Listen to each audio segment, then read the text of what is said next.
Hello bakunzi ba YouTube channel yacu Inahe TV, turongeye kandi kubaramutsa. Amahoro y'Imana abane namwe aho muri hose mu byo muri mu byose.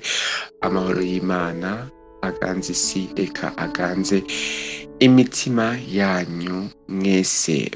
Ndongeye kandi kwanza kongera kubashimira rwose kuko ngene mufashe umwanya wanyu mutega yompi kugira twumve Inahe.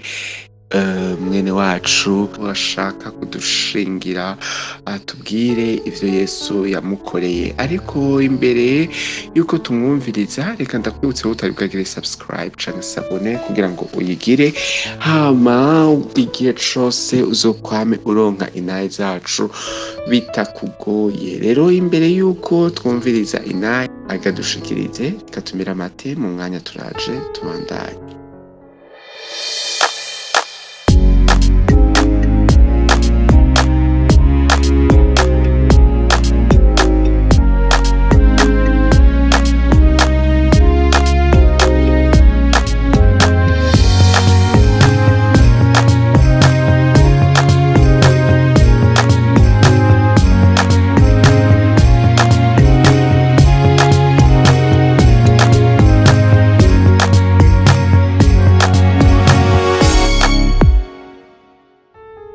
Ego, nkuko rero narimeje kubibabwira yuko dufise Inahe, reka tumuhe umwanya ayitubwire. Shalom shalom, nitwa Teddy Claude Harushimana. Nari nshaka kubashingira intahe y'ukuntu umuntu mu buto bwiwe ashobora kumenya impamvu ariho kw'isi, kuko nasanze nimba hari ikintu ca mbere gishobora gutuma umuntu agira ubuzima buryoshe, ubuzima bwuzuyemo amahoro, ni mu gihe utahuye impamvu y'iremwa ryawe cyangwa se impamvu yo kubaho kwawe. Je ndibuka nkiri muto cyane narakunda kuraba amakuru, mvuze nkiri muto cyane kuvuga ngo nkiri mu mashure matonya.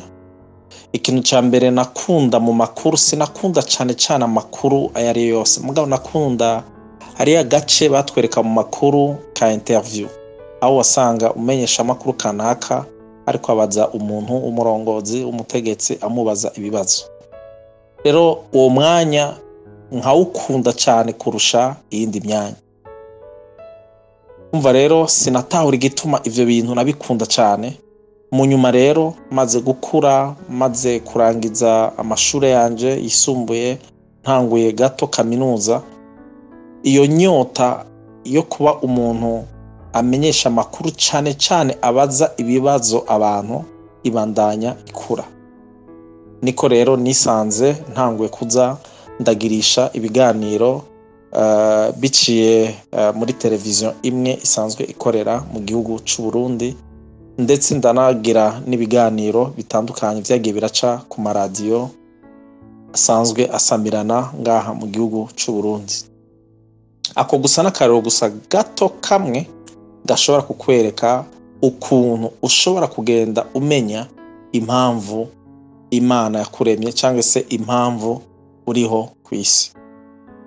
Ndashaka babwira ikintu kimwe, jewe ndemera Imana yuko ibaho kandi ndemera n'ijambo ryayo. Hari ijambo rimwe riri muri Yeremiya igice ca mbere ku murongo wa 4 kugeza ku murongo wa 5.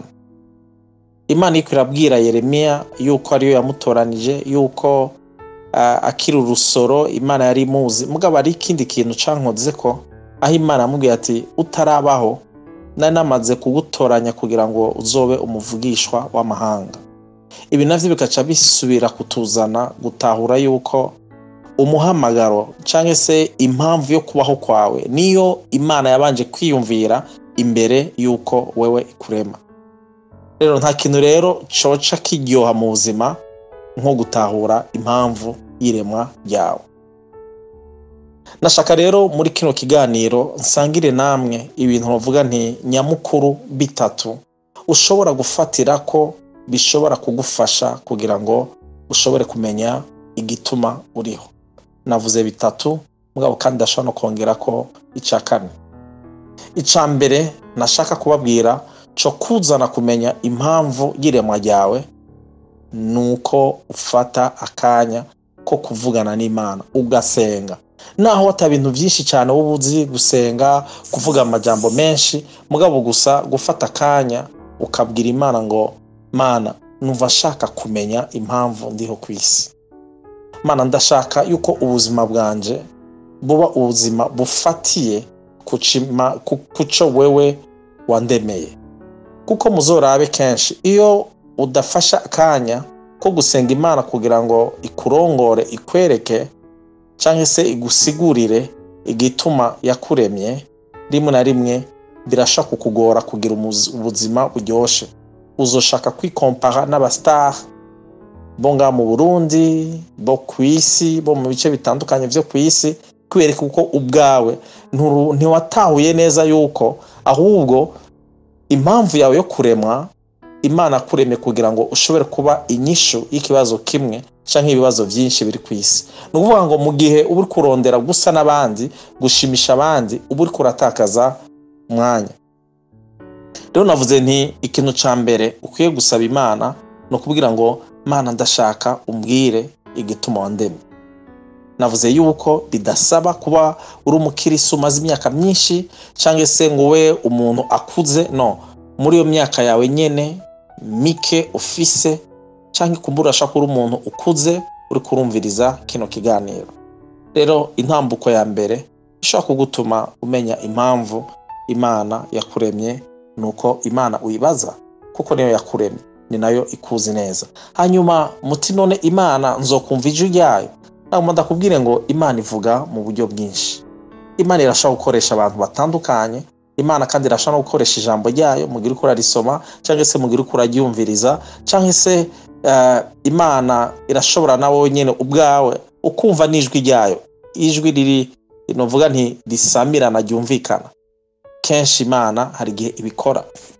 Iyo ni intambuko ya mbere cyangwa se nimwe mu nzira ushobora kumenya impamvu uriho kwisi. Ica kabiri gishaka kugutuma umenya impamvu y'iremwa ryawe no kuraba ibintu mu buzima. Iyo uri kurabikora, ndiko ndavuga ibintu vyiza, iyo uri kurabikora uwumva biguhaye inkomezi, uwumva uryohewe, ivyo bintu navyo ubimenya gute? Ni ca kintu cyose iyo uri kuragikora canke se iyo uri imbere y'ico kintu. Nabahaye akarero nka jewe, nabwiye ni igihe nari nkiri muto, igihe cyose mbonye umuntu ariko abaza ibibazo kumbonesha kure, narakunda cyane uwo mwanya, ku buryo nanje nibona umunsi umwe ndiko ndabaza ibibazo, narabikunda cyane. Ico kintu rero bimaze rero kugitahura, no kuvuga ngo ni kimwe mu bintu bikwereka igituma Imana yagushizeho kwisi. Rero nagomba rero ndakubaza ikibazo nawe, nibihe bintu bikuryohera? Nayahe madomene, nibihe bisata bikuryohera gusumba ibindi? Nagomba ndakubwire wewe uri kuranyumviriza ngo utaratahura neza kino kintu bizokugora. Ca wibaza nk'ubu wewe uri kuranyumviriza uracari muto canke urakuze, utahuye rino banga, utahuye ibintu usanzwe ukunda, hanyuma ugaca ufata akanya kawe kose n'inkomezi zawe zose ukazishira muri ibi bintu cyangwa se muri ibi bisata bikuryohera. Nagomba ndababwire ngo ni gute none ushaka kumenya ico gisata cyangwa se ico kintu uhamagare gukoreramo. Nico kintu cyose navuze nti kiguha umunezero ubwa mbere. Ica kabiri, nico kintu cyose ushobora gukora naho batoguhemba, naho batogukomera amashi, uwumva ati iki kintu numva nshaka kubandanya ndagikora. Kandi mu gihe cyose utari kuragikora wumva hari ikintu kanaka ubuze mu buzima bwawe, wumva hari umunezero ubuze. Rero iyo rero yari intambuko igira kabiri. Reka rero tugende ku ntambuko igira gatatu ishaka kugutuma umenya impamvu uriho kwisi. Kugira ngo ushobore kubimenya, ibaze nk'ubu wohura n'umuntu akakubwira ati ndi ngaha ndashaka unsabe ibintu vyose ushaka kugira ngo ndagukorere ikintu kanaka. Mbega uwo muntu wamubwira iki? aka kanya. Naguma ndakubwire ngo kimwe mu bintu biza kwerekana yuko uwo muntu uza kumubwira ibintu bikomeye ni mu gihe uza kumubwira ibintu bitari vy'iwawe. Nk'akarero ntuzomusaba ngo ndashaka inzu, ndashaka umuduga, ndashaka unterere kumbure ngire mariage mu gihe utarayigira. Ibintu uza kumubwira ni ca gicapo ufise cyo muri kazoza, ni ca gicapo ukeneye gukora, ni ca kintu plutôt ukeneye gukora mu gihe ukiri ngaha kuri ino si.